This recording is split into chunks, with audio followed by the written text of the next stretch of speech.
Hello बच्चों, स्वागत है फिर से एक बार आपका स्टडी विथ यूनिक पर। जो पिछला था वीडियो, इसके पहले मतलब जो पिछला लेक्चर था बच्चों, उसमें हमने पूरा कंप्लीट कर लिया है इसका बेसिक्स।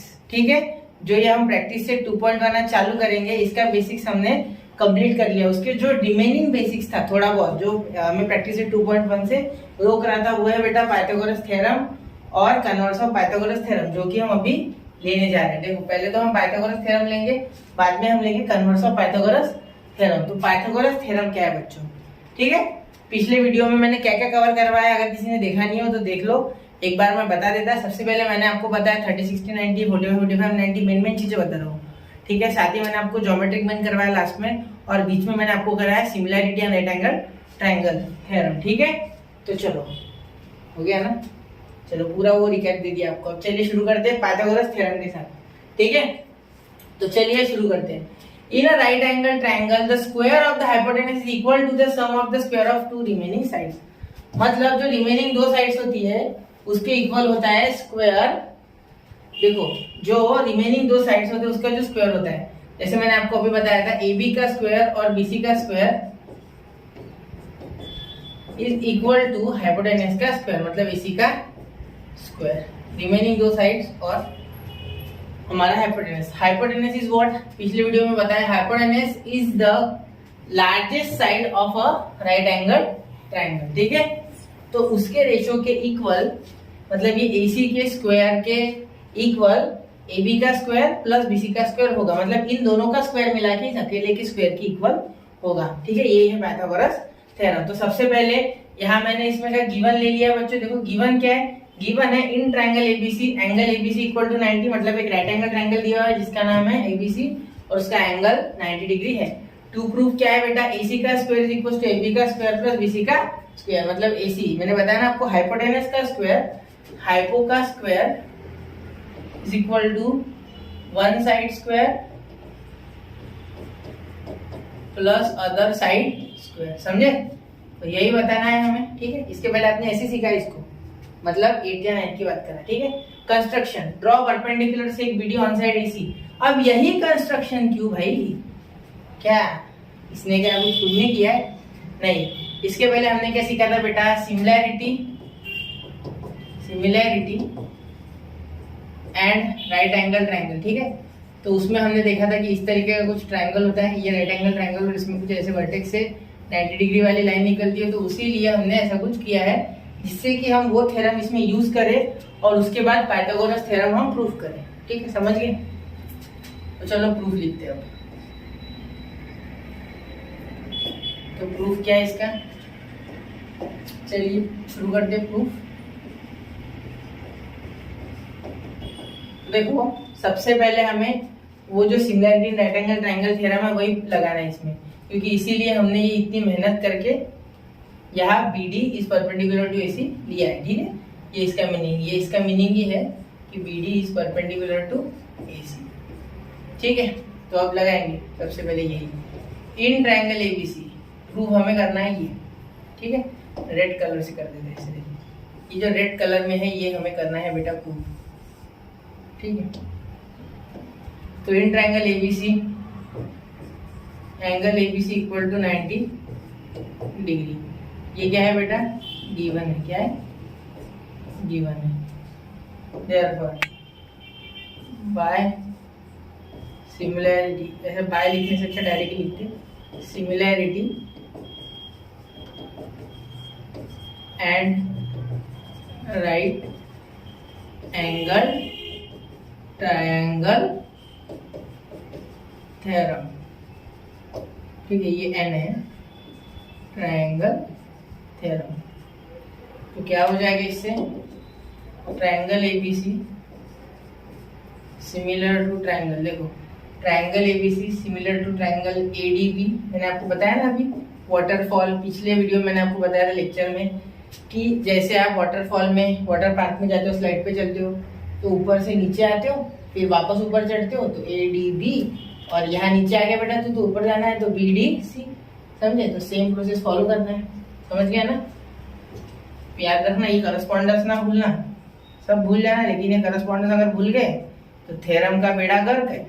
ठीक है, तो देखो A B C, A D B और बी डी सी, ये एल और ये टी, ऐसा भी याद रख सकते हैं, एल एंड टी, ठीक है।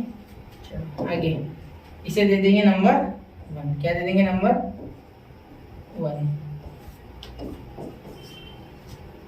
अब सबसे पहले लिखेंगे ट्रायंगल एबीसी। यहाँ लिखते नहीं, यहाँ कंफ्यूजन हो जाएगा आपको। इतना समझ गया क्या आपको? ठीक है ना। मैंने similarity right angle triangle theorem लगाया और कुछ तो मैंने लगाया नहीं अब तक, फिलहाल तो कुछ नहीं लगाया मैंने। चलो अब इधर लिखता बचा हुआ, यहाँ बीच में एक लकीर खींच लेता, लक्ष्मण रेखा खींचनी होगी हमें। तो अब आगे यहाँ सॉल्व करते हैं इसे। तो देखो क्या होगा, ये जो हमारा ट्रायंगल एबीसी है, इसके साथ एक बार छोटा ट्रायंगल ले लेंगे जो कि हमारा एडीबी पहले है, तो इसे मान पहले दिया जाए। एडीबी को पेश किया जाए, तो चलो एडीबी को पहले पेश करते हैं। पहली पेशी एडीबी की है कोर्ट में, फ्रॉम 1, ठीक है। यहाँ से लिखा, ये लिखा मैंने यहाँ से, ये समझे ना। इन दोनों का रिलेशन क्या है? इन दोनों का relation similarity and right angle triangle theorem, ठीक है। तो देखो अब क्या लिखेंगे, AB upon AD is equals to BC upon BD is equals to AC upon AB, CSST, ठीक है, समझे। ये हो गया AB upon AD, BC upon DB या BD और AC अपॉन AB, समझ गए। चलो अब देखो सर लिखना क्या है यहाँ, ये क्यों लिया? अरे स्क्वायर आ रहा है ना बेटा, ये देखो यहाँ AB और AB। मुझे देखो ये लेने के पीछे का मकसद ही है मेरा, सोचिए समझिए एक साजिश है ये मेरी, ठीक है। मुझे कुछ भी करके इसे लाना है।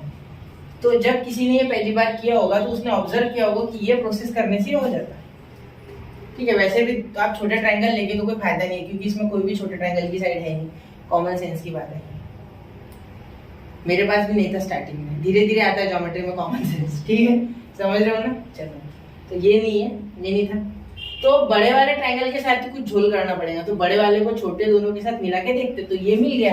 देखो AB पकड़ में आ गया, ये AB और ये AB, ये चीज पकड़ में आ गई मेरे।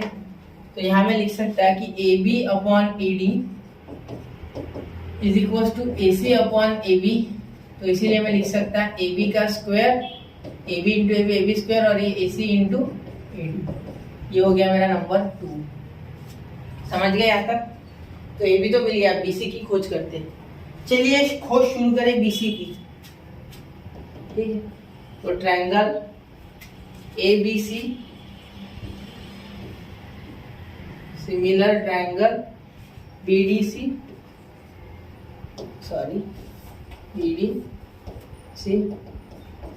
from 1, therefore AB अपॉन, अरे क्या हो गया ये, AB upon BD is equals to BC upon DC is equals to AC upon BC। ये हो गया हमारा CSS और ये T, समझ गए। इतना clear, AB upon BD, BC upon DC और AC अपॉन BC, ठीक है, इतना समझ लो। अब देखो BC सेम है तो BC वाले मिलेंगे। BC upon DC is equals to AC upon BC। ये उल्टे हाथ से लिखने की आदत नहीं है ना, ऐसा हो, इसलिए ऐसा हो रहा है, हैंडराइटिंग का थोड़ा इशू हो रहा है, आपको समझना चाहिए। लेकिन समझ गया ना आपको, चलो अच्छी बात है, आपको समझ गया, इससे ज्यादा क्या चाहिए मुझे, ठीक है। तो BC इंटू BC का स्क्वायर, और ये क्या हो जाएगा DC इंटू AC, मतलब AC इंटू DC या CD, आपको जो लिखना है। इसे दे देंगे नंबर 3। तो वो देखो ये टू प्रूव क्या बोल रहे हैं, इन दोनों को ऐड करो, मतलब इसे और इसे ऐड करो, समझे। तो इन दोनों को ऐड करूंगा अब मैं। तो ऐड करते समय मैं लिखूंगा ऐड 2 and 3, ऐड 2 and 3। तो ऐड कर दूंगा डायरेक्ट AB का स्क्वायर प्लस BC का स्क्वायर, ठीक है। AB का स्क्वायर प्लस BC का स्क्वायर, और मैं चालाकी से खेल रहा हूँ, देखो मैंने लेफ्ट हैंड साइड में बराबर वही टर्म ली है जो मुझे चाहिए, आप ये उल्टा मत कर देना, अगर उल्टा कर दिया तो ये इसके साथ ऐड होके कोई फायदा नहीं होगा, ये ऐड करनी है। जो ये गाइड कर रहा है हमें टू प्रूव, मैंने आपको बोला था कि गिवन है जीवन और टू प्रूव है गाइड, बोला था मैंने डायलॉग अभी दो वीडियो पहले, शायद 2 लेक्चर पहले बोला था, ठीक है। तो देखो अब यहाँ AC into AD plus AC into DC, तो AB का स्क्वायर प्लस BC का square is equal to AC, एक बार कॉमन निकाल लो तो बचा AD प्लस DC, ठीक है, AD प्लस DC। तो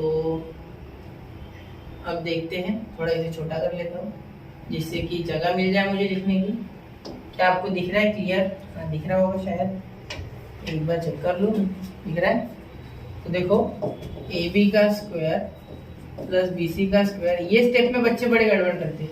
ये AC कॉमन निकाल लिया है ऐसे, देखो एक बार रेड पेन से AC कॉमन निकाल लिया, तो अब देखो ये AD प्लस DC, देखो AD प्लस DC, देखो AD और DC मिला के बन रहा है बेटा AC, तो ये मल्टीप्लाइड बाय AC। और क्यों हुआ, यह अलग पेन से लिख देते हैं इसको।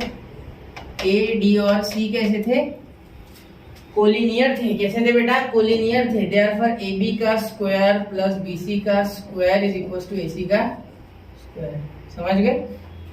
AB का स्क्वायर प्लस BC का square is equal to AC का स्क्वायर, यही तो चाहिए था। तो क्या मैं बोल सकता हूँ कि यहाँ मेरा थ्योरम खत्म हो गया? हाँ सर बोल सकते हो। ठीक है ठीक है, चलो समझ गए। पाइथागोरस थ्योरम आपको समझा पाया मैं यहाँ?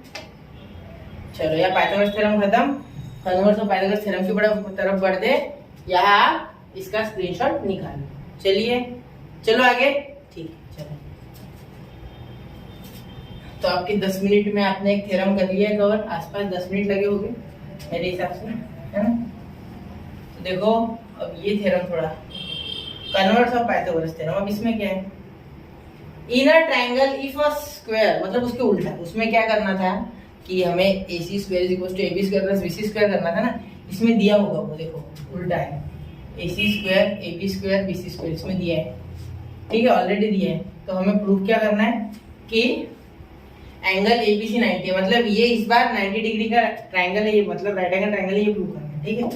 तो देखो अच्छे से, in a rectangle triangle if square of one side is equal to the sum of square of other remaining sides, मतलब remaining 2 sides, then it is a right angle triangle। मतलब एक आधे ट्रायंगल में, कोई भी एक ट्रायंगल में hypotenuse का स्क्वायर अगर बचे हुए 2 साइड के स्क्वायर के सम के इक्वल हो, 2 साइड के स्क्वायर के सम के इक्वल हो, ठीक है, हाइपोटेनस का स्क्वायर और बाकी 2 बची हुई साइड उनका सम कर लो और उनका स्क्वायर कर लो। अगर ये इक्वल आ जाए, एडिशन उन दोनों के सम की और ये अकेले स्क्वायर की हाइपोटेनस के, तो ये पाइथागोरस थ्योरम है। और पाइथागोरस थ्योरम है तो ये 90 डिग्री है, ऐसा बताना है, ठीक है। चलो आगे। तो पाइथागोरस थ्योरम की हेल्प लेनी होगी मुझे, तो यही एक ही रास्ता दिख रहा है मेरा, बचाव सिर्फ एक ही जन कर सकता है, पाइथागोरस थ्योरम, ठीक है।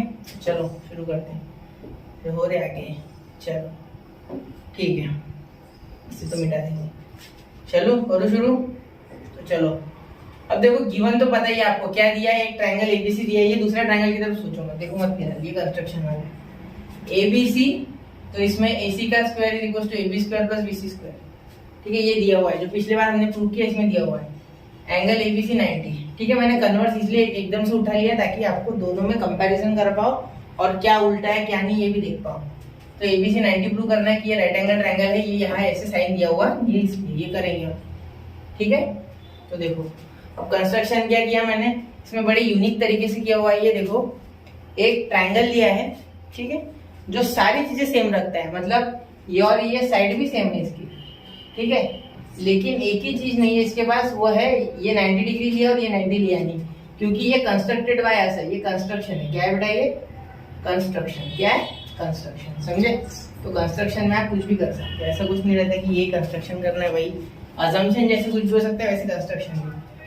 तो याद रखना, draw triangle PQR such that AB is equals to PQ, BC is equals to QR, AB is equals to PQ, BC is equals to QR, और एंगल PQR 90 ABC के साथ इक्वल नहीं ले लेना एंगल, वरना कंस्ट्रक्शन में question खत्म कर दोगे। नहीं, अब करेंगे प्रूफ, पहले इन दोनों को कॉन्ग्रुएंट करेंगे। अब कॉन्ग्रुएंट करने के लिए क्या करूँ, हाँ सबसे पहले मैं लिखूंगा इन ट्रायंगल PQR। मैं PQR में लगाऊंगा पाइथागोरस थ्योरम, क्योंकि वो 90 है। पाइथागोरस थ्योरम के लिए एक ही चीज चाहिए, वो चाहिए ये राइट एंगल ट्रायंगल, और ये है नहीं फिलहाल, ये है ठीक है। फिर इसमें लगाऊंगा angle PQR is equal to 90 degree. सोची समझी शादी से इसे याद आना, और ऐसा कंस्ट्रक्शन भी हमारी सोची समझी शादी से, जिससे कि ये निकल पाए आंसर ठीक है। ये कहाँ से लिया, कंस्ट्रक्शन, कहाँ से लिया, कंस्ट्रक्शन से लिया ठीक है। देयरफॉर बाय पाइथागोरस थ्योरम, क्या लिख लेंगे भाई पाइथागोरस थ्योरम, क्या लिखेंगे, ER का square is equal to QR का स्क्वायर प्लस PQ का स्क्वायर। ये नीचे वाला पहले लिख लिया इस बार, कोई बात नहीं, कुछ भी लिखा चलता स्टार्टिंग में पहले। अब QR किसके साथ है, BC के साथ इक्वल है, तो चलो QR की जगह पे BC डाल दो। दो साइड दिए है ना इक्वल, दिए ना हमने, तो तीसरी हमें ढूंढना होगा। हाइपोटेनस इक्वल करेंगे, जिससे कि ऐसे ऐसे टेस्ट लगा के ये और ये ट्रायंगल कर लेंगे कॉन्ग्रुएंट ठीक है, समझे। तो ये है शादी पूरी पूरी बातें खोल दिया मैंने आपके सामने। PQ देखो, PQ क्या है, AB का स्क्वायर BC का स्क्वायर ठीक है, समझ गए इतना। अब PR का स्क्वायर इज इक्वल टू, अब देखो BC square plus AB square क्या है बेटा, AC स्क्वायर, क्या है AC स्क्वायर। अगर इसे ऑब्जर्व करोगे तो दिख जाएगा, देखो AB square plus BC square is equal to AC का स्क्वायर, तो यहाँ हम लिख सकते हैं AC का स्क्वायर ठीक है, समझ गए।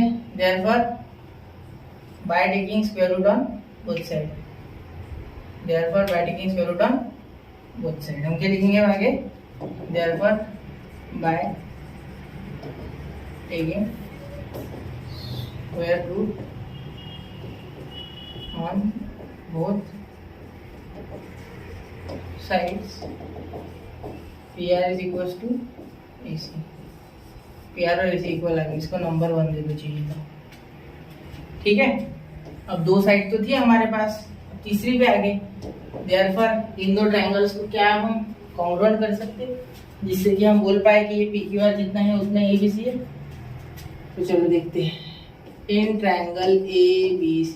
बोर मत हो बच्चों, कंसेप्ट थोड़ा सा देखो, पढ़ाई ये कड़वी दवाई है ठीक है, लेकिन इसके फल बड़े मीठे आते हैं, समझे ना। पढ़ाई कड़वी होती है लेकिन फल मीठे आते हैं, तो इसलिए पढ़ाई करना जरूरी है ठीक है। तो triangle ABC and triangle PQR, इनमें क्या क्या है, AB इक्वल टू PQ लिख लो, AB equal to PQ,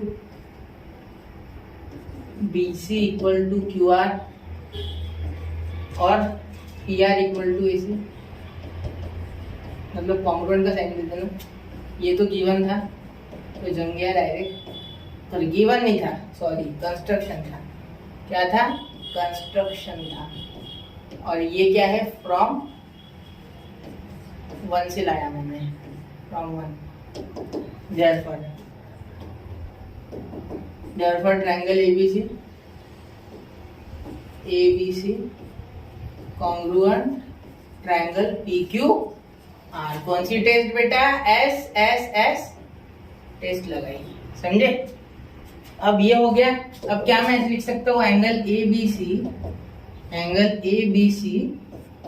congruent angle PQR बराबर कौन से टेस्ट से, क्या लगा सकता है, C, एक मिनट, CACT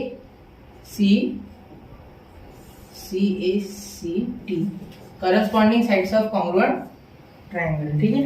थोड़ा इधर ले लेना, ज्यादा ही अंदर हो गया ये, उसके दिख नहीं रहा। चलो CACT समझ गए। तो अब देखो जितना PQR उतने ABC, इसलिए मैं लिख सकता हूँ कि angle ABC equal to 90 degree. अब कोई लिखना चाहे बीच में कि बट एंगल PQR इज 90, तो ये भी लिख सकते हैं, वरना डायरेक्ट ABC 90 भी लिख सकते हो। तो यहाँ कन्वर्स ऑफ पाइथागोरस थ्योरम और पाइथागोरस थ्योरम पूरी तरीके से मैंने एक्सप्लेन कर लिए।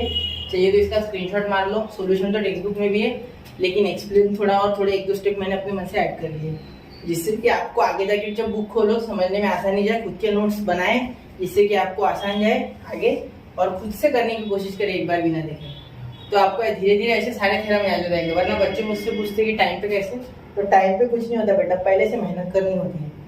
और टॉपर्स कभी भी लेट चालू नहीं करते। 10th में टॉप करना होगा तो पहले से पढ़ेंगे, ठीक है। चलो आगे, ये तो थ्योरम समझ गया आपको। चलो प्रैक्टिस सेट की तरफ बढ़ो। ठीक है, चलो प्रैक्टिस सेट की तरफ बढ़ते हैं। तो पहला क्वेश्चन प्रैक्टिस सेट से आते हुए, practice set 2.1, identify with reason which of the following are Pythagorean triplet और विच आर नॉट। मतलब कौन कौन से है पाइथागोरियन ट्रिपलेट, कौन कौन से नहीं है। तो मैंने आपको पहले बता दिया था कि अगर कोई भी तीन, ये सपोज पहला है बेटा 3, 5 और 4, तो सबसे पहले वाले का स्क्वायर कर लेना, बड़े वाले का 25। ठीक है, इसके बाद इसको नंबर 1 दे दो। अब कोई कोई ट्यूशन या स्कूल में ऐसे ही बताते, एक बार मेरे मेथड से कर दूं, मैंने पिछले वीडियो में करवाया था, वहाँ भी पाइथागोरियन ट्रिपलेट आया था तब। और बाकी दो बची हुई साइड से, मतलब ये ट्रायंगल होगा ऐसा एक कोई, जिसमें ये बड़ा वाला पार्ट होगा, छोटा 3, 4 ऐसे होगी। ठीक है, समझ गए। तो बाकी दोनों के एडिशन किए तो 3 का 9 और 4 का 16, तो ये 25 सेम आ गए। तो इसीलिए मैं लिख सकता हूँ 5 square equals to 3 square plus 4 square, therefore 3, 5, 4 is a Pythagorean triplet. Pythagorean triplet. अब कहीं कहीं कैसा रहता है, मैंने देखा है किसी किसी बच्चे के नोटबुक वगैरह में कि मेथड थोड़ा चेंज होता है। देखो मेथड कैसा होता है, यहाँ बता देता करके, अलग रंग ले लेता है, रंग बदल देंगे हम।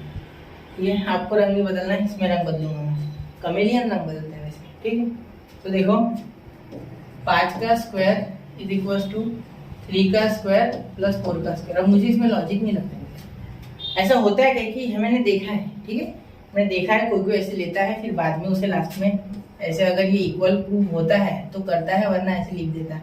अरे ये सब करो ही मत यार, इसको अलग अलग लिखो, जिससे कि अगर आपका राइट हैंड साइड या लेफ्ट हैंड साइड जो भी इक्वल आना है वो इक्वल आता है तो ये आप लिखिए, वरना मत लिखिए इसको इक्वल। ठीक है, जैसे मैंने यहाँ अभी देखो राइट हैंड साइड इक्वल है, इसीलिए मैंने लिखा कि इसकी लेफ्ट हैंड साइड भी इक्वल है। ठीक है, इसीलिए पाइथागोरस थ्योरम वैलिड है, पाइथागोरियन ट्रिपलेट वैलिड है, सॉरी। ठीक है, समझ गए। तो मैं आपको इसके 1-2 एग्जांपल कर दूंगा, बाकी आप कर सकोगे। खुद से करो, खुद से करो, थोड़ा करना होगा। ये अगर आप कर लो, देखो स्क्वायर निकालना सबको आता है यार, और मैंने तो ऑलरेडी ट्रिक भी डाली है स्क्वायर निकालने की। एक बार थोड़ा यूट्यूब पे जाओ, डालो study with unique square trick, आपको आ जाएगा मेरा वीडियो डायरेक्ट। ठीक है, चलो तो सेकेंड। अब शायद आपको वो ट्रिक स्टार्टिंग में समझना है, लेकिन एक बार 1-2-4 बार अगर प्रैक्टिस करोगे तो समझ आएगी। देखो 4, 9 और 12 में 12 सबसे बड़ा नंबर, 12 का स्क्वायर 144, नंबर 1, ये सॉल्यूशन लिख रहा मैं।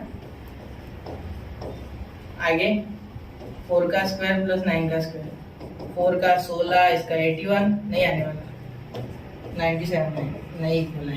ठीक है, 12 square is not equal to 4 square plus 9 square, from 1 and 2 भी लिख सकते चाहो तो। देयरफॉर 4, 9, 12 are not Pythagorean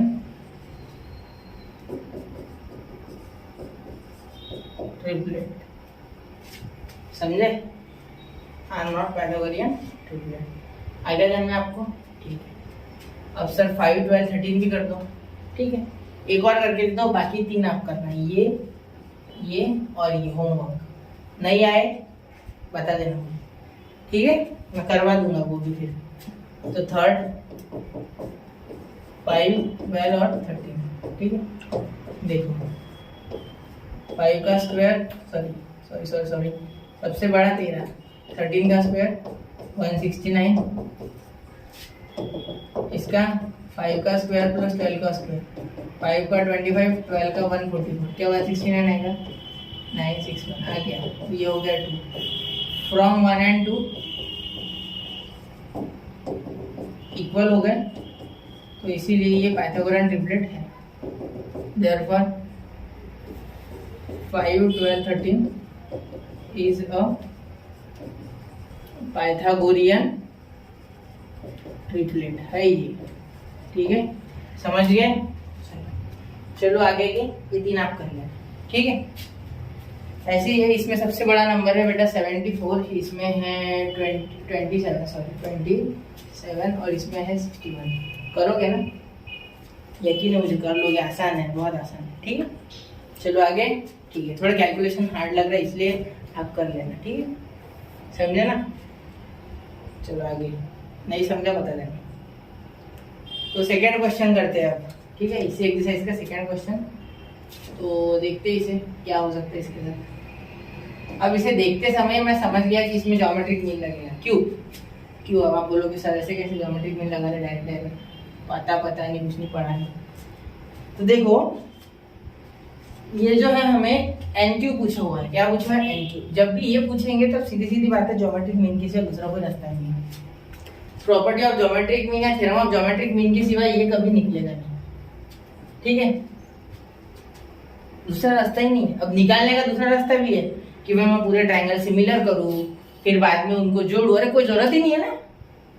वो ज्योमेट्रिक मीन का थ्योरम निकाला इसलिए कि भाई आसान हो जाए हमारे लिए कैलकुलेशंस, और बार बार वो चीज ना करनी पड़े सिमिलैरिटी वाली, ठीक है। तो चलो अब उसके लिए रिक्वायर्ड है हमें MQ और QP है। क्या है यहाँ? हाँ, MQ भी है और QP भी है, ठीक। चलो तो therefore in triangle MNP, in triangle MNP, ठीक है, इन ट्रायंगल MNP हम बोल सकते हैं कि angle MNP equal to 90 degree, ठीक है, MNP equal to 90 degree, seg NQ is perpendicular to seg MP, ठीक है। देयरफॉर हम बोल सकते हैं by property of geometric mean या by theorem of geometric mean, हम बोल सकते हैं by theorem of geometric mean. देखो अब आगे हम यहाँ लिखेंगे QN का square is equal to PQ into QM, ठीक है, QN का square is equal to QM into PQ। ये हमने ज्योमेट्रिक मीन में देखा था कि जो भी हम 90 डिग्री से ड्रॉ करते हैं ये एल्टीट्यूड, इसका square is equal to hypotenuse का पहला टुकड़ा इंटू हाइपोटेनस का दूसरा टुकड़ा। आप इसको पहले इसका दूसरा बोलो, कोई बात नहीं, उसमें भी कोई टेंशन नहीं है, ठीक है। तो QN का square is equal to PQ, क्या हो जाएगा बेटा? PQ दिया नहीं है क्या? MQ दिया है, अरे मैंने गलती से PQ लिख दिया, ये MQ यहाँ है ना, PQ है 4, QP है 4 और MQ 9, ये 36, तो 36 इज इक्वल टू QN का स्क्वायर। तो यहाँ by taking square root on both side ले लेंगे, तो QN क्या हो जाएगा हमारा? ये प्लस माइनस 6 आएगा, लेकिन माइनस हो नहीं सकता क्योंकि लेंथ माइनस नहीं होती, इसलिए 6, ठीक है। By taking square root on both side, या लिख लेना by taking square root on both sides, on both sides, ठीक है। शॉर्टकट में भी लिख सकते हैं TSROBS, मैं शॉर्टकट में लिखता बहुत बार, तो आपको पूरा लिखना है लेकिन, ठीक है, समझ गए। चलो थर्ड क्वेश्चन करूँ, तो थर्ड क्वेश्चन देखो। थर्ड क्वेश्चन में अगर आप देखोगे अच्छे से तो देखो in figure 2.18 angle QPR, same वैसे यार, एंगल QPR हमें क्या दिया है? एंगल QPR हमें 90 दिया है। देखो एंगल QPR हमें ये 90 दिया है और यहाँ से एक परपेंडिकुलर ड्रॉ किया, देखो PM is perpendicular on QR। तो सेम कंडीशन है ज्योमेट्रिक मीन वाली, और हमें PM दिया हुआ है बेटा और QM दिया हुआ है और QR निकालने को बोला है। तो QR अगर निकालना है तो ये 8 पता है, ये पता नहीं है, तो ये निकाल लेंगे ज्योमेट्रिक मीन से, इसके इन दोनों के सहारे ये निकल जाएगी, फिर इन इसे और इसे जोड़ देंगे जिससे कि हमें आंसर पूरा मिल जाएगा, समझे। तो इसलिए पहले MR मेरा टारगेट है, ये MR निकालूंगा, MR या RDM आप जो भी बोलो, ठीक है।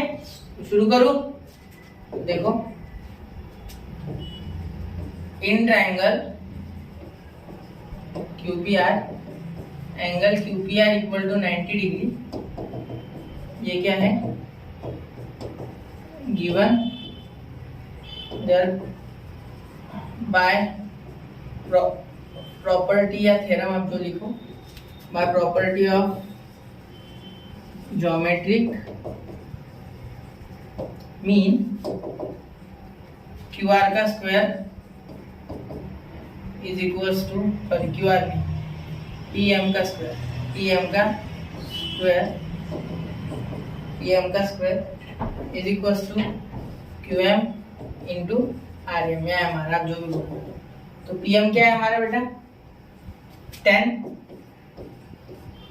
क्यू एम क्या है बेटा हमारा 8, और आर एम क्या है बेटा हमारा पता नहीं। तो therefore R M is equal to, ये 10 का स्क्वायर 100 और 8 नीचे चले गए तो 8 से इसको डिवाइड करेंगे तो ये हो जाएगा 8 1 जा 8, 8 2 जा 16 और क्या बचा आपका 4, तो 8 5 जा 40। अब कैसे आए ये 0.5, तो ये आपको करके देखना है।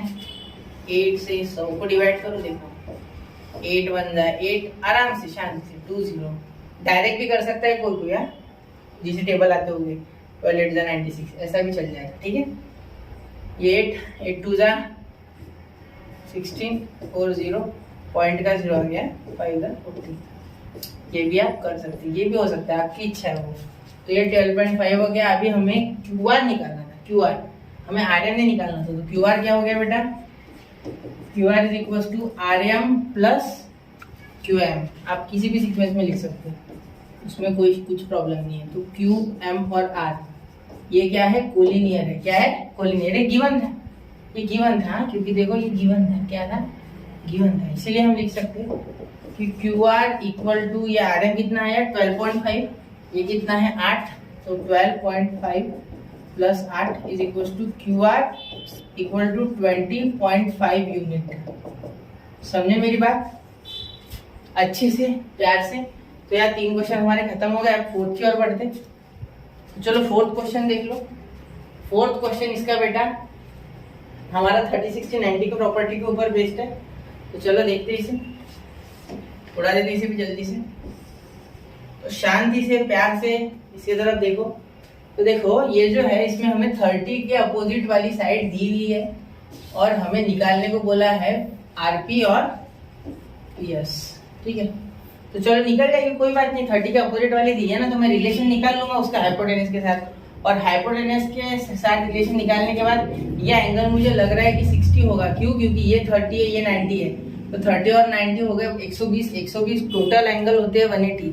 सम of all angles of a triangle is 180। तो 180 माइनस जो हमारा 120 आएगा उसका क्या बचा, 60 बचेगी। ठीक है, तो लिख सकते हैं। तो चलो शुरू करूँ, ये 60 ट्रायंगल है। ठीक है, तो सबसे पहले मैं लिखूंगा इन ट्रायंगल पीएसआर, सॉल्यूशन लिखते समय in triangle PSR angle SPR या आरएसपी, आरपीएस आपको जो भी बोलना है, is equal to 30 degree. Angle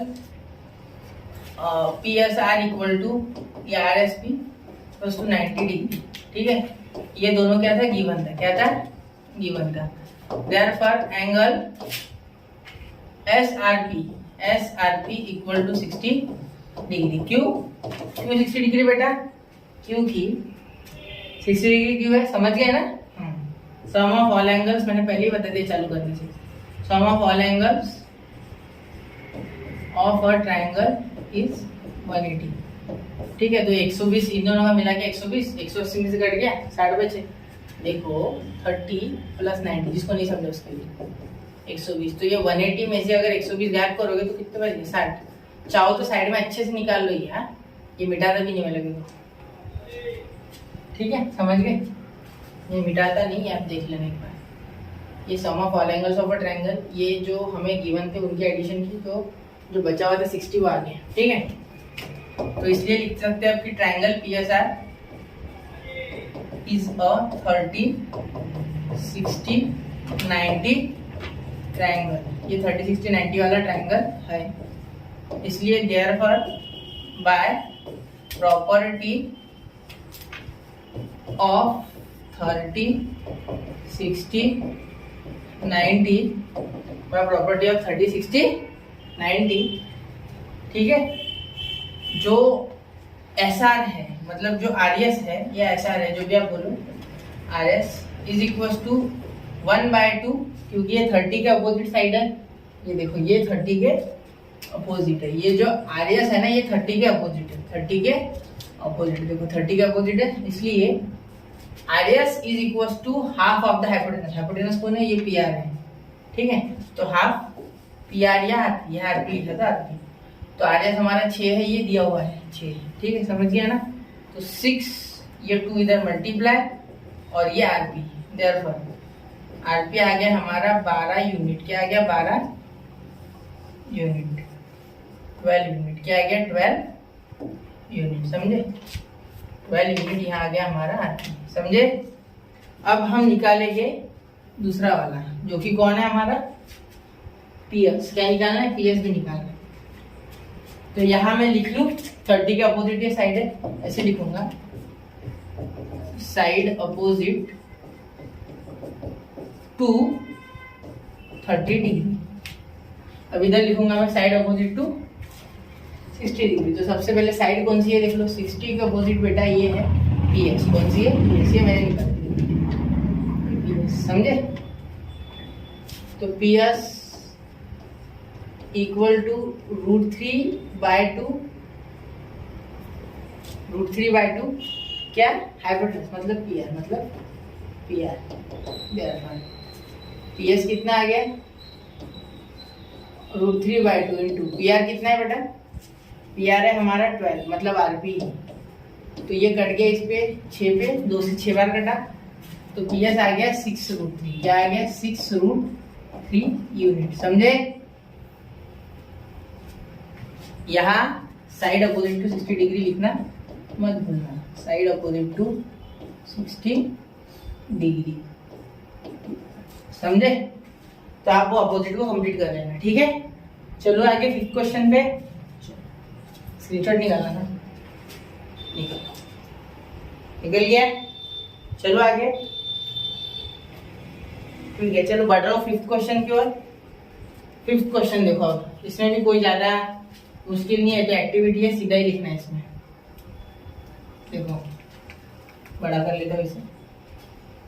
देखो ये ट्रायंगल है एबीसी दिया, ये एंगल, ये 2 साइड्स इक्वल दिए। इसका मीनिंग ये बच्चों कि ये 2 साइड इक्वल दिए, मतलब ये और ये एंगल इक्वल होगा। तो ये 90 है, तो ये 45 हो गया और ये भी 45 हो गया। क्योंकि अगर साइड्स इक्वल है बच्चों, तो उसके अपोजिट एंगल भी क्या होते हैं? इक्वल होते हैं। आइसोसेलेस ट्रायंगल थ्योरम पता होगा आपको, पिछले साल पढ़ाया। ठीक है, तो ये गिवन है, यहाँ सिर्फ गिवन लिखना है और कुछ नहीं। ठीक है, एंगल BAC पूछा है, तो मैं लिख दूंगा 45। अभी बताया मैंने, अभी यहाँ मैंने आपको एक्सप्लेन कर दिया कि 180 होता है पूरा एंगल का सम। ये 90 कट गया है और बचा 90, तो 90 को 2 हिस्सों में करना है डिवाइड, मतलब अपॉन 2। तो क्या हो गया बेटा? 45। समझे? तो ये भी 45 और वो भी 45। समझे? तो AB equal to BC equal to 1/√2। क्या बेटा? 1/√2। √2 के इक्वल है 1/√2। ये था ही AB BC equal to 1/√2 AC, म्हणजे AC के 1/√2 है। ठीक है, मैंने आपको बताया था sin 45 की वैल्यू 1/√2, तो 1/√2। तो 1/√2 से ये 8 को 2√2 कैसे लिखा? आप किसी को ये सवाल होगा तो देख लो। √8 होता है बेटा, इसको उन्होंने क्या लिख लिया? 4 × 2। तो ये √4 का आ गया बेटा। ये ऐसे होता है लॉ ऑफ इंडक्सेस के हिसाब से, ये अलग अलग हो जाते हैं, रूट बीच में मल्टीप्लाई। ये 4 का 2 और ये √2। ठीक है, इसलिए ये मल्टीप्लाई नहीं भी लिखोगे बीच में तो कोई प्रॉब्लम नहीं है, 2√2 हो जाएगा। तो टेंशन ना लो, ये 2√2 कैंसिल हो गया, बचा 2। तो 2 यूनिट्स आपका आंसर आ जाएगा। कितना? 2 यूनिट्स। समझे? याद रखना 2 यूनिट्स। समझे? मतलब AB equal to BC equal to 2 units. क्या है? 2 यूनिट्स। समझे? जो हो गया आपका 5th क्वेश्चन। ये भी शांति से किया हमने। 45, 45, 90 की प्रॉपर्टी आप देख लो, आपको और कंसेप्ट क्लियर हो जाएगा अगर नहीं समझे तो। ठीक है, चलिए आगे। ये हो गया आपका क्वेश्चन नंबर आ चुका है बच्चों स्क्रीन पे 6। क्वेश्चन नंबर 6 थोड़ा बड़ा कर लेते हैं। ठीक है, तो देखते हैं इसमें क्या है। Find the side and perimeter of a square whose diagonal side is 10 degree. एक डायगोनल दी है जो 10 सेंटीमीटर की है, 10 सेंटीमीटर। तो उसकी साइड भी निकालने को बोला है और उसका पेरीमीटर भी निकालने को बोला है। तो सबसे पहले एक स्क्वायर ले लेते हैं। चलो स्क्वायर है अपने पास, यहाँ भगवान की कृपा से सब है, मतलब स्क्वायर है। ठीक है, तो चलो देखते हैं, स्क्वायर निकाल लेते हैं यार। अरे स्क्वायर, तो ये स्क्वायर ले लेते हैं, यहाँ ले लो साइड में। चलो इसको एक डायगोनल बना लेते भगवान की कृपा से। ठीक है चलो, अब डायगोनल बना लेते हैं और बन गया डायगोनल। तो अब ये जो डायगोनल है थोड़ा इसे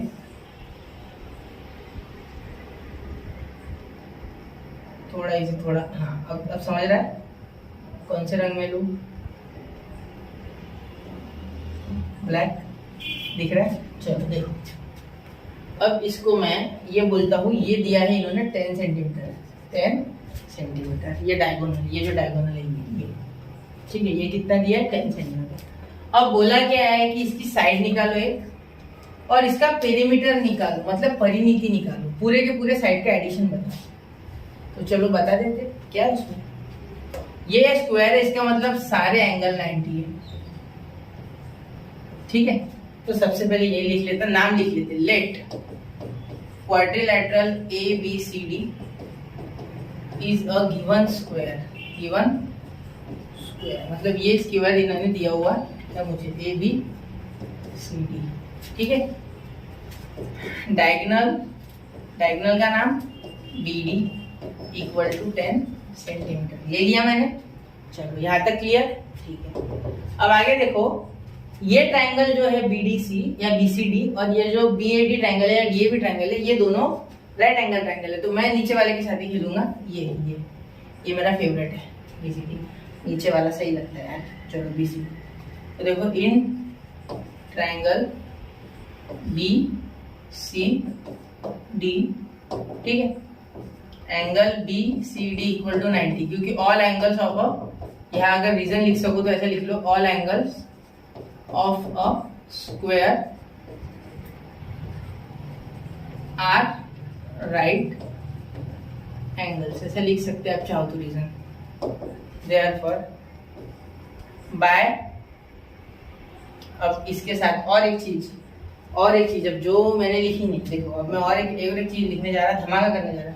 अब जिसने क्वाड्रिलेटरल अच्छे से पढ़ा होगा पिछले साल उसको याद है, जिसने नहीं पढ़ा उसको याद नहीं है। 5th चैप्टर था आपको 9th स्टैंडर्ड में। देखो महाराष्ट्र स्टेट बोर्ड की बात कर रहा है, तो देखो CDB angle CDB congruent angle CBD, या ऐसे लिख सकता है angle CDB is equal to 45 degree and angle CBD equal to 45 degree. ठीक है, कौन सा?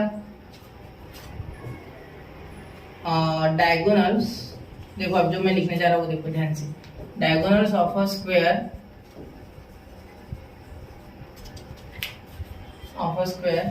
ठीक है, बाइसेक्ट्स इट्स एंगल्स, मतलब जो डायगोनल है स्क्वायर के उसके एंगल को बाइसेक्ट करते हैं। ये प्रूफ किया था हमने पिछले साल।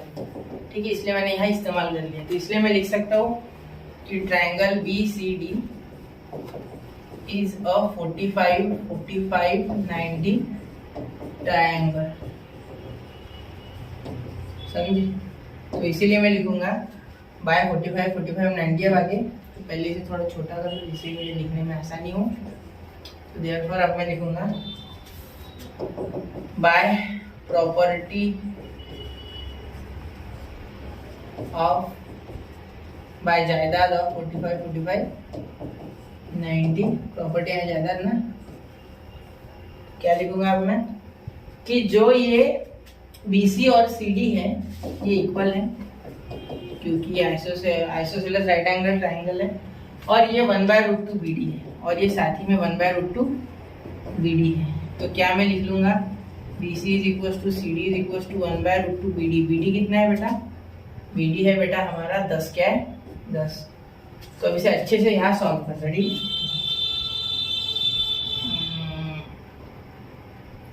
तो देखते हैं इसे अच्छे सॉल्व करें। देखो BC is equal to CD is equal to 1/√2 × 10। अब बहुत से बच्चे यहाँ कंफ्यूज आ जाते हैं सॉल्व करने में। सर क्या होगा हमारा? अरे कुछ नहीं होगा, दे रहा 10/√2 लिख लो पहले, और साथ ही में ऊपर नीचे √2 से मल्टीप्लाई कर दो। रैशनलाइजिंग द डिनोमिनेटर, ये आपने 4th चैप्टर में रेशियो एंड प्रोपोर्शन में पढ़ रखा है। तो देखो √2 × √2 2 हो जाएगा, और ये 10√2 आ जाएगा। 2 से ये 5 बार कटा तो आपका आ गया 5√2, और साथ ही में ये BC, और ये सेंटीमीटर में था तो ये भी सेंटीमीटर। √2 की वैल्यू दी नहीं है, वरना मल्टीप्लाई कर गया था, तो BC आ गया आपका 5√2। समझे? तो अब शुरू करते हैं हमारा 7th क्वेश्चन। 6 तक हमारे पूरे तरीके से हो चुके हैं। तो in figure 2.21 angle DFE = 90 degree. बहुत ही मजेदार, जानदार, शानदार क्वेश्चन। ठीक है, 3 चीजें निकालनी है, EG, FD और EF। EG, FD और EF, ये देखो EG, FD और EF ये निकालना है। ठीक है, तो चलो देखते हैं। सबसे पहले EG निकालने को बोला है, तो इसके लिए DFE 90 डिग्री दिया है। ठीक है, FG is perpendicular to ED दिया है, मतलब ये भी 90 दोनों। ठीक है, और हमें FG दिया है और GD दिया है। ठीक है, तो अब मुझे यहाँ दिख रहा है सबसे पहले बच्चों EG निकालने का रास्ता। कैसे और DF भी निकाल सकते चाहो तो पहले। ठीक है, DF तो ये जो ट्रायंगल है FGD, इसका हाइपोटेनस है। देखो ये 90 हो गया, तो इसके अपोजिट ये, तो DF तो हाइपोटेनस हो गया। ठीक है, और EG कैसे निकालेंगे बच्चों? तो ये देखो यहाँ हमारा ज्योमेट्रिक मीन लग जाएगा। GF का स्क्वायर GF यानी FG का स्क्वायर = G का square into GE into GD। अब मैं लगा देता हूँ एक बार। देखो ज्योमेट्रिक मीन क्या होता है बच्चों? जो 90 डिग्री का अल्टीट्यूड हम वर्टेक्स से निकालते from the vertex of 90 degree of a right angle triangle to the hypotenuse, और इसका स्क्वायर ये GF का स्क्वायर = EG इंटू GD, मतलब दो होने वाले टुकड़े उसके हाइपोटेनस का, उनका प्रोडक्ट। मतलब हम यहाँ अगर लगाएंगे तो सबसे पहले लिखेंगे प्रूफ, या हम लिखेंगे सॉल्यूशन सबसे अच्छा। तो हम लिख देंगे कि एंगल DFE = 90 डिग्री। ठीक है, इन ट्रायंगल DFE। ठीक है, therefore GF is perpendicular to ED given। ठीक है, देयरफॉर बाय ज्योमेट्रिक मीन से क्या लिख दोगे? GF का स्क्वायर मतलब FG का स्क्वायर = GD इंटू EG। ठीक है, तो GF FG क्या हो गया बेटा? GF FG जो भी है वो 12 का स्क्वायर = GD हमारा कितना है बेटा? 8, और हमारा EG हमें अभी निकालना बाकी है। तो ये 144/8 आ गया EG। तो EG बेटा इजीली आ गया, तो EG क्या है बेटा हमारा 60, ये 20 और ये 18, कितना हो गया? 18। कितना हो गया? 18 यूनिट। ठीक है, तो 18 यूनिट।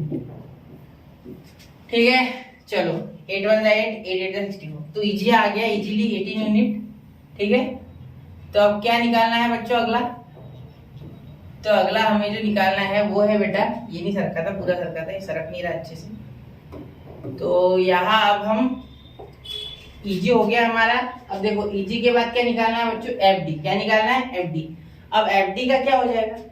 अब FD के लिए इन ट्रायंगल FGD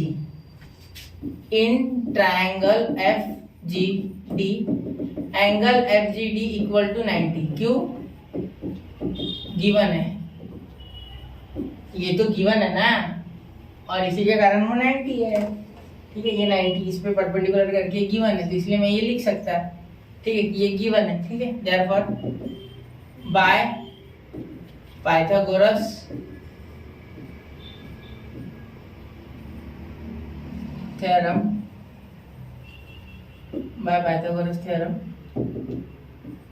ठीक है, FD यानी DF का स्क्वायर, या FD आप लिख सकते हैं, GD का स्क्वायर प्लस DF का स्क्वायर। देखो पाइथागोरस थ्योरम यानी 90 डिग्री, ये 90 डिग्री इसके अपोजिट है हाइपोटेनस का square = one side square plus other side square. बस ये स्पीड से इसलिए बोला क्योंकि आपको ये बात पता है अच्छे से, फिर भी मैं एक बार रिपीट कर रहा हूँ। तो DF भी हमें निकालना है, तो इसे छूना मत, तो FD लिख दो इसको, क्योंकि वहाँ FD पूछा है, DF FD एक ही चीज है। ठीक है, GD 8 का स्क्वायर, और DF हमारा कितना है बच्चों? DF निकाला है, DF नहीं, DF ही तो निकालना था, तो DF वापस ले लिया मैंने। अरे यार GF चाहिए था, GF का स्क्वायर। तो GF कितना है बेटा, GF है 12 का स्क्वायर। Therefore FD का square is equal to 64 plus 144 is equal to, ये कितना हो गया बेटा 8 और ये हो गया 0 तो 208। FD का स्क्वायर क्या हो गया 208। तो therefore FD by taking square root on both side, ठीक है मैं लिख लूंगा ये। तो ये अगर ऐड कर दो तो ये 8, ये हो गया 01 और ये हो गया हमारा 208। और स्क्वायर रूट लेने के बाद 208 का क्या आएगा बेटा, देखो यहाँ करके बता दो, अंडर रूट इसे कर दो आप डिवाइड समझो 4 से, तो 4 5 20 और 4 2 8, ठीक है। तो बाहर आ जाएगा 2 और 52 को और होता है 4 से, 4 1 4 4 3 12, तो 4 का और 2 बाहर, 2 × 2 रूट 13 यानी 4 रूट 13, ठीक है। ये लिख लेना, ये लिख लेना कहीं बुक में, आपको नहीं पता होगा तो इस तरीके से सॉल्व किया जाता, अंदर ऐसे नंबर से डिवाइड किया जाता जो किसी ना किसी का स्क्वायर, ठीक है। तो 4 रूट 13 यूनिट आ गया ये FD 4 रूट 13 यूनिट आ गया। अब हमें निकालना है बेटा FD निकालने के बाद आपको निकालना है EF। क्या निकालना है बच्चों, EF। तो अब EF कैसे निकालेंगे, आप ट्रायंगल EGF भी ले सकते हैं या पूरा DFE भी ले सकते हैं, तो मैं बड़ा वाला ट्रायंगल लेना प्रीफर करूंगा। तो in triangle DFE angle DFE equal to 90 degree, angle DFE equal to 90 degree, ये गिवन है, ये गिवन चीज है। देखो वहां दिया है तो ये गिवन है, यहाँ में लिख सकता चाहूँ तो गिवन, क्या लिख सकता है गिवन, ये सारी चीजें क्या है गिवन है बेटा, कैसी है गिवन है, ठीक है। तो देखो गिवन दे दिए, तो चलो आगे देखो, ठीक है चलो यहाँ सर्कल इसे साइड में, ये चीजें गिवन है, ठीक है। अब देखो यहाँ पाइथागोरस थ्योरम लगा सकते हैं, बाय पाइथागोरस या गोरस थ्योरम, ठीक है। क्या लिखोगे कि DE का स्क्वायर, देखो DFE है ना, तो DE का 90 का अपोजिट ये DE का square is equal to DF का स्क्वायर प्लस EF का स्क्वायर। ये आपको सारी चीजें पता है, फिर भी एक बार एक्सप्लेनेशन आपके लिए। तो DE का square is equal to DF का स्क्वायर प्लस EF का स्क्वायर, ठीक है।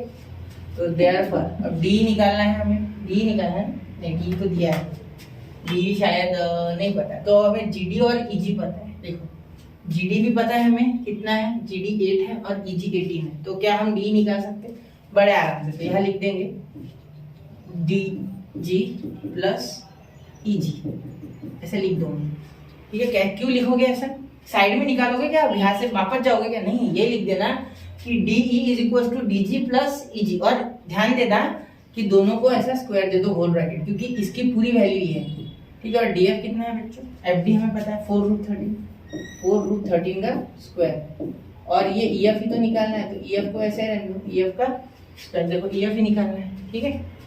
ये EF 2 फाइंड है, ठीक है।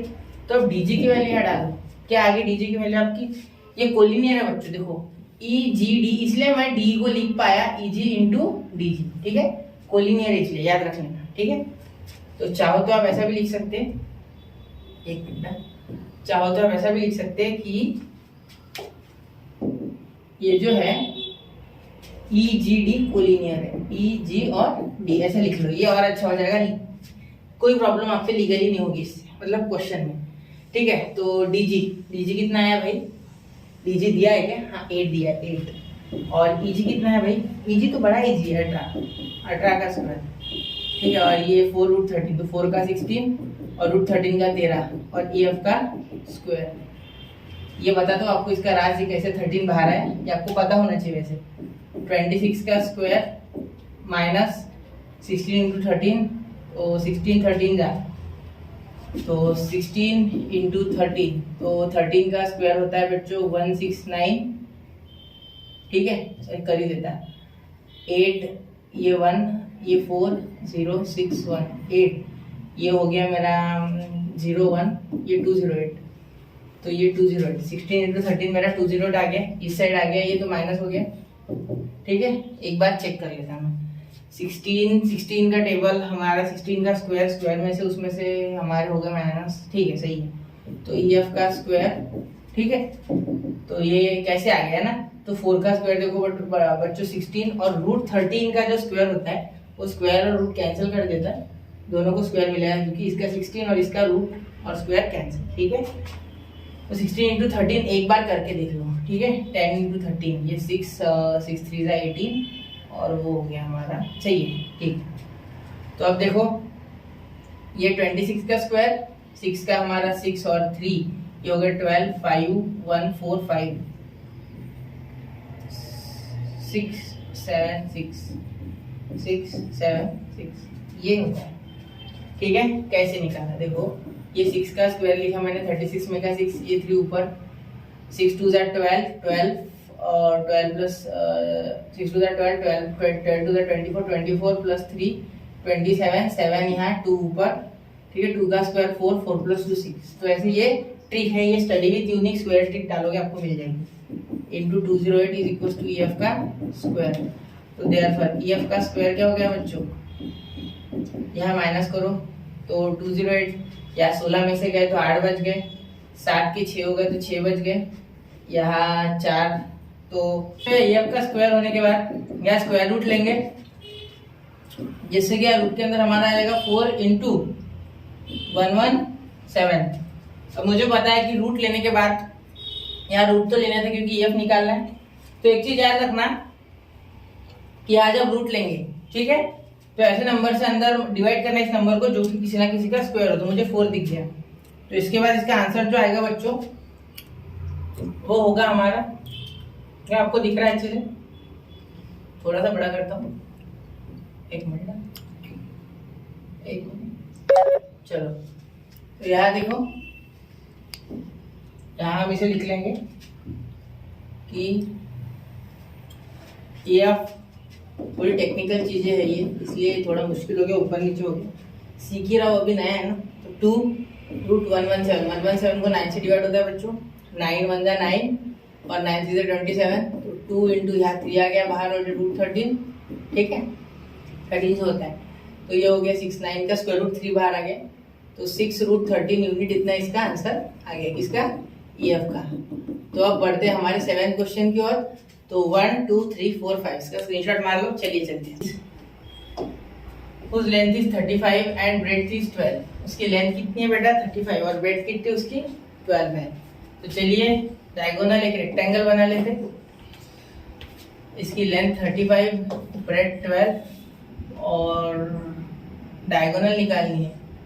तो क्या करोगे, अब इतनी इजी बात देयर पर अब मैं सीधे करूंगा, वो लिखूंगा ही डायगोनल ऑफ रेक्टेंगल, डायरेक्ट लिखेंगे, उसमें कोई इतना दिमाग मत लगाना। इज इक्वल टू इसका स्क्वायर इज इक्वल टू 12 का स्क्वायर प्लस 35 का स्क्वायर, डायरेक्ट कर देना। 144 प्लस 1225, ठीक है। तो क्या आ गया आपका, ये आ गया 9, ये आ गया आपका 6, ये आ गया आपका 3, ये 1369। तो अगर स्क्वायर रूट लोगे तो डायगोनल ऑफ स्क्वायर आपकी आएगी, ये किसका स्क्वायर रूट है ये भी सोचना पड़ेगा आपको, है ना। तो 9 किसके पीछे आता है बच्चों, याद रखो, ये स्क्वायर रूट आपका है आसपास, ये 35 ये 12, तो ये 1369 1400 के पहले, मतलब ये आ जाएगा आपका आसपास 43 के, मुझे ऐसा लग रहा है, ठीक है 43 के देखते हैं। 1600 के ऊपर आएगा वो, नहीं तो 39 किसके पीछे आता है, 19 49 37 का 49, ये हो जाएगा हमारा 21 42 और ये 9, तो 9 6, हाँ बराबर है। ये ट्रिक जो मैंने अभी की है ये मैंने डाल रखा है चैनल पे, देखो शॉर्ट में जाके study with unique square trick डालो, और एक अच्छे से भी बड़ा वीडियो भी किया है। तो इसका आंसर कितना आया था हमारा, जो मैंने निकाला ना, कितना है 37 सेंटीमीटर, है ना, 37 सेंटीमीटर, ठीक है। करके देख लो, 37 × 37 9 4 21 25 0 1 2 9 11 9 6 3 1 3 6 9, समझे। चलो 8th, अब 8 बच्चों, वीडियो थोड़ा लंबा हो रहा है लेकिन कैसा है पूरा मैंने एक ही वीडियो में कवर कर दिया, जिससे कि आपको बार बार का झंझट नहीं, एक ही बार आपका पूरा कवर करने की कोशिश करता हूँ मैं। In the figure 2.22 m is the mid point of QR, मतलब m ये QR का मिड पॉइंट है, ठीक है। Angle PRQ is equal to 90, एंगल PRQ कितना है 90 है, तो प्रूव ये करना है। तो ये टू प्रूव वाले क्वेश्चन जो होते हैं ना बच्चों, इसमें सबसे पहले तो अच्छे से गिवन लिख लिया करो, given in triangle PRQ angle PRQ equal to 90 degree, ठीक है। Therefore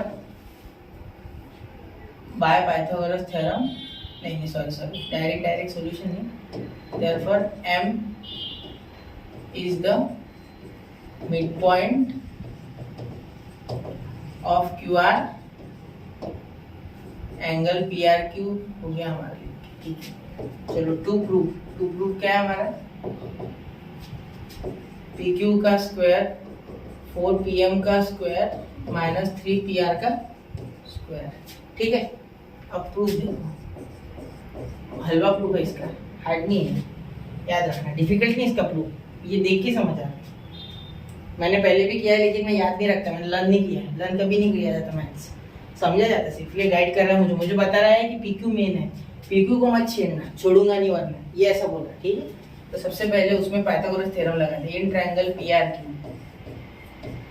angle PRQ equal to 90 degree, therefore by Pythagoras theorem. दूसरा कोई थ्योरम लगाने की सोचना मत, ज्योमेट्रिक मीन ये कुछ नहीं, लगता ही नहीं वहां कुछ, उतना ही लगता है।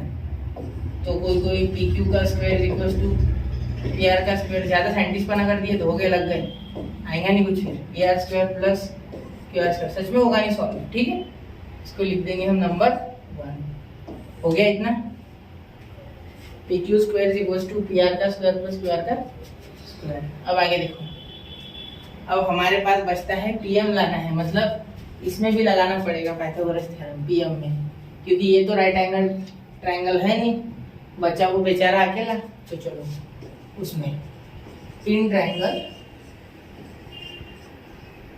PRM angle PRM equal to 90 degree, ठीक है। देयरफॉर बाय पाइथागोरस थ्योरम, दोनों में पाइथागोरस थ्योरम ही है, पूरा प्रॉब्लम है पाइथागोरस पे बेस्ड है, सिर्फ दिमाग लगाना है। PM का स्क्वायर, ये देखो ये इसका हाइपोटेनस है, इसलिए PM का स्क्वायर, PM प्राइम मिनिस्टर नहीं, PR का स्क्वायर प्लस RM का स्क्वायर, हो गया यहाँ तक।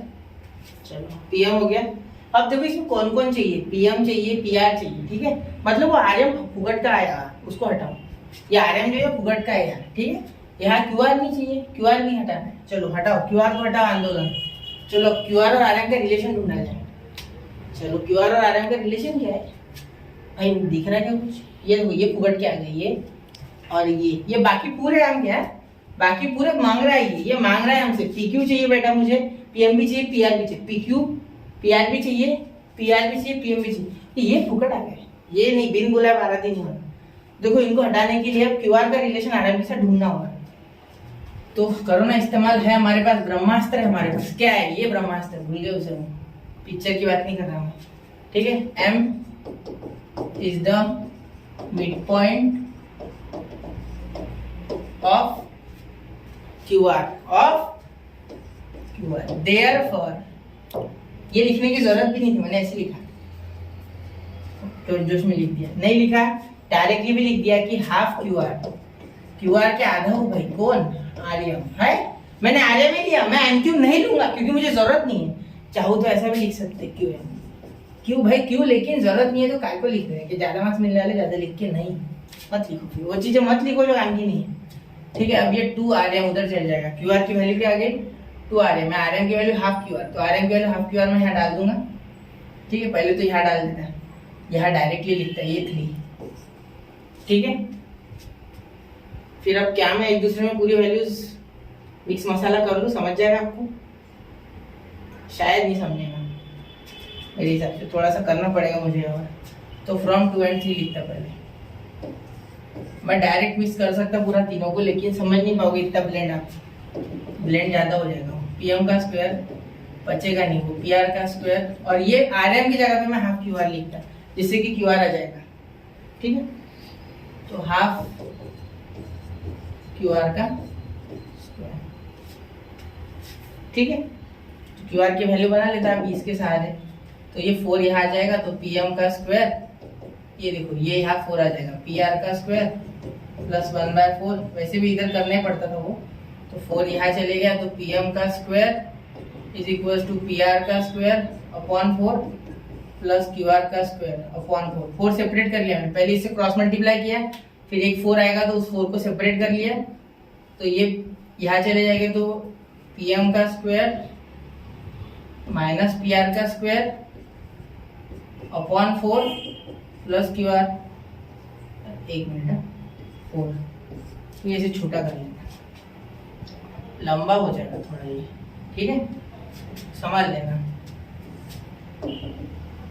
ये हो गया। अब यहाँ 4 लेके जाएंगे तो 4, ये 4 यही भेज देते यार, ये 4 इतना लंबा करने से। चलो कोई डायरेक्ट इतना लंबा मत करो, शॉर्टकट में करो इसे।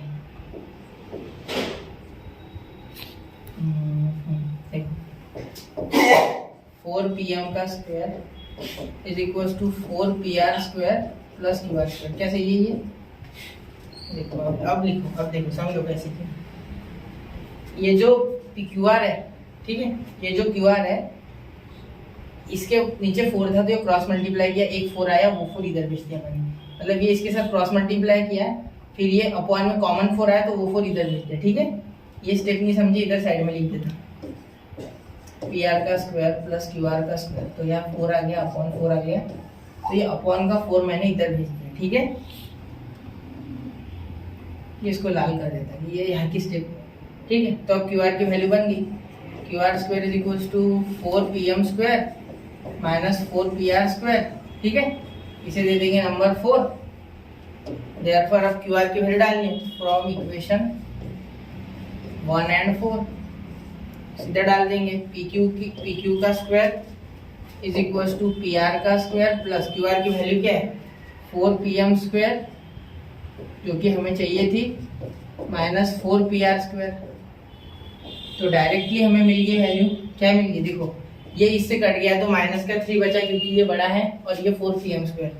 देयरफॉर हम लिख सकते हैं पी क्यू का square is equal to 4 P M square minus 3 P R का स्क्वायर। हो गया प्रूफ। ठीक है, थोड़ा सा इनोवेटिव तरीके से किया है, और एक इजी मेथड था, मैंने थोड़ा अच्छे से किया तो समय लग गया। ठीक है, चलो ये देखो क्वेश्चन नंबर 10 जो कि लास्ट क्वेश्चन है इस पूरे लेक्चर का। तो समय लगा है, लेकिन समय लगने से आपका कंसेप्ट क्लियर होता है। चलो देखो आगे लास्ट। ठीक है, wall of 2 buildings on either side of a street, wall of 2 buildings on either side of a street are parallel to each other। ये कैसी है, पैरेलल है, मतलब ऐसे 2 वॉल्स है। ठीक है, ladder of 5.8 metre is placed on the street such that, मतलब रास्ते पे रखी है ये ladder, just reaches the window of height 4 metre, मतलब 5.8 मीटर की एक लैडर है ऐसी, कितनी 5.8 मीटर की। ठीक है, तो ये यहाँ रख दी बोलते हैं इनके बीच में। तो देखते हैं आप 4 मीटर हाइट, 4 मीटर और टर्निंग द लैडर ओवर 4.2, मतलब इस बिल्डिंग पे ये 4 मीटर के हाइट पे जा रही है। ठीक है, ये अगर रास्ता है तो यहाँ रखने पे और यहाँ रखने पे ये 4.2 मीटर जा रही है। ठीक है, समझे, मतलब यहाँ की विंडो है 4.2, यहाँ की विंडो है 4। ठीक है, क्या बोला है ऑन टर्निंग द लैडर। देखो ऑन टर्निंग, टर्निंग यानी इसी बात पे मुझे समझा है कि ये जो टर्न की है ऐसी सिर्फ टर्न की, मतलब कैसी थी भाई, ऐसा था ऐसा कर दिया, समझे, ऐसा था ऐसा कर दिया। यहाँ 4 मीटर, यहाँ ऐसे थीटा ज्यादा होगा इसलिए कम, और ऐसे भी सीधा किया। देखो एक है चीज, आप लैडर रखो घर पे, जब उसको एंगल ज्यादा रहेगा ना उसका, मतलब जो एंगल है इसके साथ जमीन के साथ, वो जब एंगल आपका छोटा बनेगा तो वो कम डिस्टेंस कवर करेगी। जो एंगल बड़ा बनेगा ना, ये देखो एंगल बड़ा हो गया, एंगल बड़ा बन गया 90 के पास तो सबसे ज्यादा डिस्टेंस कवर करेगी। समझ आया ध्यान में, एक बार ट्राई करके देखना। ठीक है, अब आगे देखो, at a height of 4.2 metre find the width, मतलब विड्थ निकालनी है, ये चौड़ाई निकालनी है रास्ते की, तो ये साइड निकाल लेंगे और ये साइड निकाल लेंगे, ट्रायंगल आसान ही है, ये लेटर की हाइट नहीं बदलती, 5.8 बोला है ना, तो ये भी 5.8, ये भी 5.8। चलो निपटा दो इसको, चलो लिखते हैं, शॉर्टकट में लिखो लॉन्ग कट में, चलो लॉन्ग कट में लिखते हैं। Let A B is the height of first window या window of the first building 4 metre, CD उधर सीडी दूंगा मैं, दिया नहीं मैंने अभी, दे रहा, height of second window, second building window, थोड़ा हर बार नहीं लिख सकते, सेकेंड बिल्डिंग विंडो, क्या आ गया बेटा वो 4.2 मीटर, क्या निकल के आई है वो 4.2 मीटर, ठीक है। आगे लेंथ ऑफ लैडर, ये फिक्स है 5.8, अब लैडर तो नहीं बदलेगा ना, लैडर की हाइट तो सेम रहेगी, ठीक है। अब जो लास्ट में पूछा है विड्थ ऑफ द स्ट्रीट, ये लिखते, द विड्थ ऑफ स्ट्रीट क्या हो जाएगी, इसे दे देता मैंने, क्या नाम दिया है, ए बी नाम दिया है ना मैंने, और ये मैंने सी डी दिया है, तो यहाँ मैंने बीच में लिख दिया सपोज ई लिख दिया, क्या लिख दिया मैंने ई लिख देता ई, तो बीई प्लस डीई मीटर, समझे तो चलो आगे चलते हैं, इसे देखिए, ये क्या हो गया, छोटा कर लेंगे इसको थोड़ा,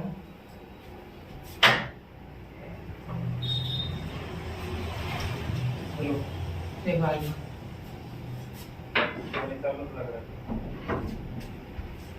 ठीक है।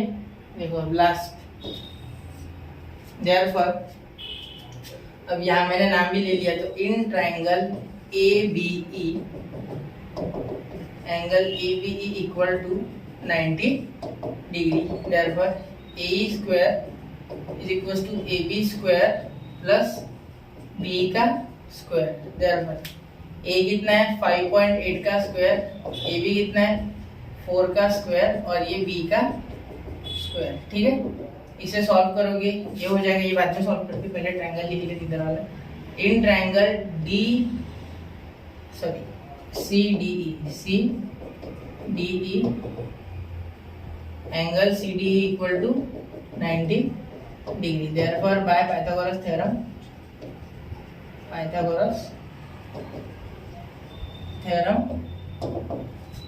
C का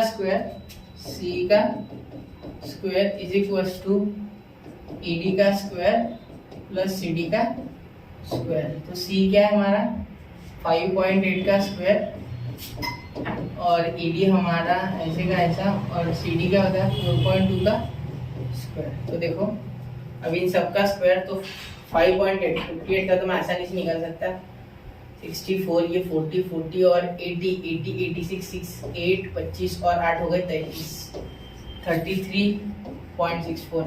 ये ट्रिक मैंने डाली हुई है, शॉर्ट में डाली है और अच्छे से डाली, एक बार देख लेना। ये 16 इधर आके माइनस पॉइंट क्यों है पता है ना, 5.8 दो बार मल्टीप्लाई हो गया, तो जितने बार पॉइंट के पीछे नंबर होते हैं उतने, यहाँ 2 है तो 2 पीछे से छोड़ के पॉइंट लेना, इक्वल टू बी का स्क्वायर, तो देयरफॉर बी का स्क्वायर आ गया आपका, ये 16 चलेगा 33 में से, तो 16 32 होते हैं, मतलब 17, तो 17 है ना, 17 आपके बच गए 17.64, क्योंकि देखो 33.64 माइनस 17 होल नंबर, समझे, तो इसलिए बचे 17.64। अब 17.64 किसका स्क्वायर है, ये टेकिंग स्क्वायर रूट, तो वो निकालेंगे अब हम, ये किसका स्क्वायर है, किसका स्क्वायर है, ये निकाल लिया। चलो देखते हैं, देखो 17 64, तो आसपास ये हो जाएगा हमारा 1600, मतलब 1600 42 का है, एक बार देखते 4 6 2 हाँ 4 2 8 8 6 1 17 बराबर 4.2 मीटर बराबर 4.2 का, ठीक है। और ये हमारा ईडी का स्क्वायर, तो ये हो गया हमारा 5.8। कैलकुलेशन मैंने नहीं दिया, बोर्ड ने दिया, वो करना ही है, ठीक है। ये करना है मतलब करना है, सोचना नहीं है, सोचते बैठोगे तो हो गया। 42 का स्क्वायर अब कैसे लिखूं, 42 का निकाल लेता, 4 8 और वो 4 आ गया, वो 16 6 1 16 17। बच्चे सोच रहे सर ये क्या कर रहा है, कौन से नंबर है, कहाँ से ला रहे। अरे एक बार वो वीडियो देख ले बेटा, मतलब लेक्चर देख ले, अच्छे से समझ जाएगा। 4-5 मिनट का होगा, हार्डली 10 मिनट। मैंने रूट भी कैसे निकालना है ये भी सिखाया हुआ है, ठीक है। तो अब इसमें से गया तो ये बचता है बेटा 1616। तो ईडी आ गया आपका स्क्वायर रूट लेने के बाद 4 मीटर। देयरफॉर हाइट आपकी विड्थ जो आ गई, देखो विड्थ ऑफ रोड आपकी जो आ गई वो आ गई बेटा 4.2 प्लस 4 यानी 8.2 मीटर। देखिए समझ गया, समय लगा लेकिन चीजें होती है, संभल के देखना पड़ता है उसको, अच्छे से देखो। समय लगता है, 1 घंटे के ऊपर चले गया होगा, लेकिन पूरी एक्सरसाइज ले ली, 10 के 10 क्वेश्चन भी करवाए, 2 Pythagoras theorem, colonel's of Pythagoras theorem पे अच्छे से कराया, कंसेप्चुअली कराई सारी चीजें। अब अगला वीडियो जब आएगा, मतलब लेक्चर आएगा, तो उसमें मैं 1.2 एक्सरसाइज से रिलेटेड एपोलोनियस थ्योरम और 1.2 पूरा कवर करा के दे दूंगा। तब तक के लिए आगे बढ़ते रहे, पढ़ते रहे, नोट्स बनाते रहे। जय हिंद, जय भारत।